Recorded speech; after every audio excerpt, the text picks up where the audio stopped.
నమస్కారాలు. ఇవాళ market committee chairman గా ప్రమాణ స్వీకారం. అదేవిధంగా మన ప్రాంత రైతులందరూ కూడా పొగాకు పంటేసి ఇబ్బంది పడుతుంటే పొగాకు కొనుగోలు చేయాలనే ఉద్దేశంతో ఇవాళ పొగాకు కొనుగోలు కేంద్రం కూడా ఇక్కడ పెట్టించి ఓపెన్ చేస్తాను, నేనే వచ్చి ఓపెన్ చేస్తానని చెప్పి వాళ్ళ మా మిత్రులు పెద్దలు అచ్చెన్నాయుడు గారికి, మంత్రివర్యులు అచ్చెన్నాయుడు గారికి పేరు పేరున నా ఉదయపూర్వక నమస్కారాలు తెలియజేస్తున్నాను. అదేవిధంగా మన పక్కనే నర్సాపేటలో మన ఎమ్మెల్యే కానీ, అట్లానే మొన్న మన అద్దంకి మార్కెట్ యార్డ్ చైర్మన్ గా పద్మ, అక్కడ ఉన్న పద్మ అమ్మాయి కూడా, ఇద్దరు కూడా మార్కెట్ యార్డ్ చైర్మన్ గా ప్రమాణ స్వీకారం చేశారు. కష్టపడి పనిచేశారు. అపోజిషన్ లో మంచి పదవి వచ్చింది. ఈ పదవి అలంకరణ కాదు, బాధ్యతగా తీసుకొని ఇంకా ఎక్కువ మంది పనిచేస్తారు, చెడ్డ పేరు లేకుండా ఇంకా ఎక్కువ మంది పనిచేయాలని చెప్పి కోరుకుంటా ఉన్నా. అదేవిధంగా అచ్చెన్నాయుడు గారి గురించి మీకు తెలియని విషయం కాదు. మేమందరం కూడా ప్రేమగా అచ్చెన్న అని పిలుచుకుంటాము. మా అందరికంటే సీనియరు, మంచి పేరున్న కుటుంబం అచ్చెన్నాయుడు గారు కానీ, ఎర్రనాయుడు గారి కుటుంబం ఈ రాష్ట్ర రాజకీయాల్లోనే ఒక మంచి పేరున్న కుటుంబం, ఎంతో బాధ్యత గల కుటుంబం అనమాట. ఆ కుటుంబం మేము ఎప్పుడు కూడా అచ్చెన్నాయుడు గారి సహాయ సహకారాలు తీసుకొని అపోజిషన్ ఉన్నప్పుడు మేమందరం కూడా కలిసికట్టుగా పనిచేశాం. అచ్చెన్నాయుడు గారిని ఎంత ఇబ్బంది పెట్టారో మీ అందరికి తెలియదు కాదు. ఆపరేషన్ చేయించుకొని ఇంట్లో ఉంటే అతి దారుణంగా తీసుకెళ్లి జైలు పాలు చేయడం కానీ ఇవన్నీ చేశారు. అయినా సరే ఎక్కడ కూడా వెనక తిరగకుండా నాకు గౌరవం ఇచ్చిన పార్టీ తెలుగుదేశం పార్టీలోనే కొనసాగాలని చెప్పి మంచి ఉద్దేశంతో ఫైట్ చేసి నేను కానీ అచ్చెన్నాయుడు గారు కానీ మేమందరం అపోజిషన్లో 23 మంది గెలిచాం.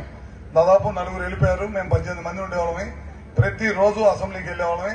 మేము 18 మందిలో 13 మంది కంపల్సరీగా అసెంబ్లీకి వెళ్ళేవాళ్ళం.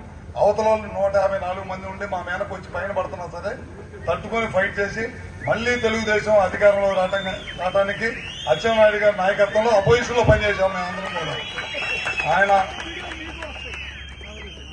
పనిచేశాం అనమాట. అదేవిధంగా ప్రభుత్వం మనందరం కూడా కష్టపడి పనిచేశాం. ప్రభుత్వం అధికారంలోకి వచ్చింది. ముఖ్యమంత్రి గారు నారా చంద్రబాబు నాయుడు గారు, ఇందాక అరవింద్ బాబు గారు చెప్పినట్టు 4వ ముఖ్యమంత్రి అయ్యారు.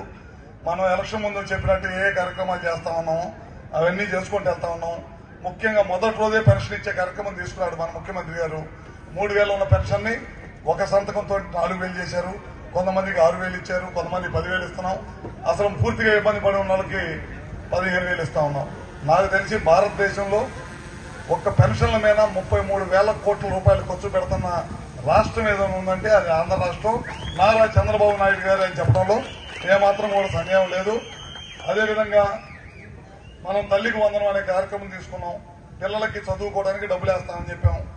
ఇచ్చిన మాట ప్రకారం ఒకరున్నా, ఇద్దరున్నా, ముగ్గురున్నా, నలుగురున్నా సరే ప్రతి ఇంటి కూడా పిల్లలు చదువుకోవడానికి డబ్బులు ఇచ్చే కార్యక్రమం చేశాం. పిల్లలకు మంచి యూనిఫామ్ ఇచ్చాం, మంచి పుస్తకాలు ఇచ్చాం.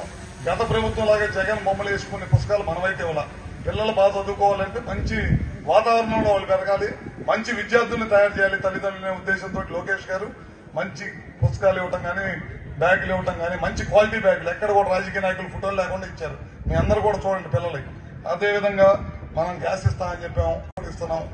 ఆగస్టు 15 తర్వాత నుంచి ఉచితంగా ఆర్టీసీలో బస్సు ప్రయాణం మహిళలకు అని చెప్పాము. అది కూడా తొందరలోనే చేస్తామని చెప్పి కూడా తెలియజేసుకుంటూ ఈ ప్రాంతంలో మొత్తం కూడా ఎన్ఎస్పీ కాలం మీద ఆధారపడి రైతులు బతుకుతా ఉన్నారు. గడిచిన 5 సంవత్సరాల్లో ఒక్క తట్ట మట్టి తీల ఈ ప్రభుత్వం అధికారంలోకి వచ్చిన తర్వాత మేజర్లు శుభ్రం చేయడమే కాదు, మైనర్లు కూడా శుభ్రం చేసే కార్యక్రమం ఈ ప్రభుత్వం చేసింది.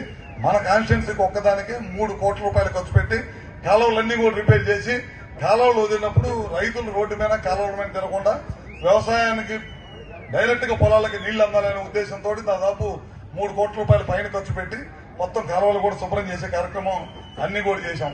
ఈ ప్రభుత్వం అధికారంలోకి వచ్చిన తర్వాత సంవత్సరం కాలంలోనే ఈ కార్యక్రమాలన్నీ కూడా చేయడం జరిగిందనమాట. ఈ మధ్య కాలంలో జగన్మోహన్ రెడ్డి రోడ్ల మీదకి వస్తా ఉన్నారు, మీరు చూసి ఉంటారు.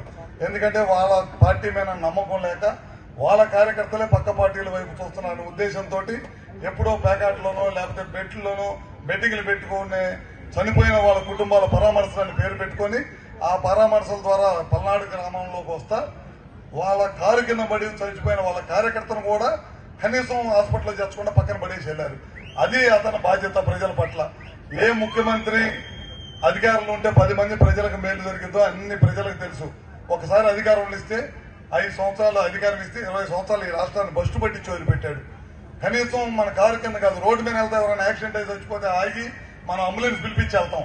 అట్లాంటి సొంత కారు కింద మనిషి చనిపోతే తీసి పక్కన పడేసి, సొంత కార్యకర్తలు పక్కన పడేసి వెళ్ళాడంటే జగన్మోహన్ రెడ్డి ఎలాంటి వాడో మీరు అర్థం చేసుకోవాల్సిన అవసరం ఉందని చెప్పి కూడా తెలియజేస్తా ఉన్నాను. ఖచ్చితంగా ఈ ప్రభుత్వం ఈ కార్యక్రమాలే చేయటమే కాకుండా మళ్ళీ పోలవరం పూర్తి చేసుకోవాలి. 70% పూర్తి చేసుకున్న పోలవరాన్ని అక్కడ పడేసి వెళ్ళిపోయాడు గడిచిన 5 సంవత్సరాలు. ఇవాళ అదే ఖర్చు డబల్ అయిపోయింది. దాని కింద 1000 మెగావాట్లు కరెంటు ఉంది. కరెంటు కూడా వదిలేసి పవర్ ప్లాంట్ కడుతున్నాం. ఆ పవర్ ప్లాంట్ కూడా అక్కడ పడేశాడు. అదే కనుక పవర్ ప్లాంట్ కనుక ఆ టైంలో పూర్తి చేసి ఉంటే పోయినసారి 9 సార్లు కరెంటు బిల్లు పెంచాడు. మీ అందరూ చూస్తానే ఉన్నారు. ఈ ప్రభుత్వం అధికారంలోకి వచ్చిన తర్వాత ₹1 కూడా కరెంటు బిల్లు పెంచలేదు. రాబోయే రోజుల్లో కూడా ఖచ్చితంగా పెంచమని చెప్పి కూడా మీ అందరికీ సభాముఖంగా తెలియజేస్తా ఉన్నాం.